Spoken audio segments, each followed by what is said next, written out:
Баршаңызға сәлем қыздар. Бүгін сіздермен корейский дорамадан үнемі көріп жүретін өте дәмді корндок дайындаймыз.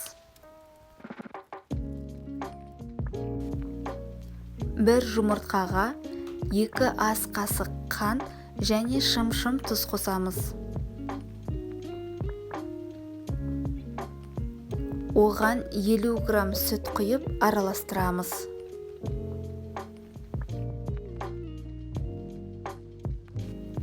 Алдын ала електен өткізілген 100 грамм ұнға 1 немесе 2 шай қасық қопсытқыш қосып араластырамыз.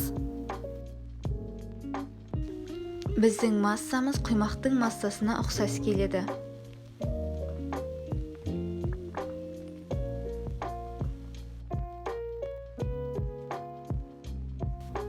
Біздің массамыз дайын. Менің табам өте жалпақ болғаннан кейін сосискаларды ортасынан 2-ге бөліп алдым. Сіздер бүтіндей жасай берсеңіздер болады. Енді сосискаларымызды шпажкаға түйреміз. Сосискаларымыз дайын. Сосисканы батырып алу оңай болу үшін дайындаған массамызды шұңғыл ыдысқа құйып аламыз. Қызып тұрған майға корндоктар қызарғанша жақсылап қуырып аламыз.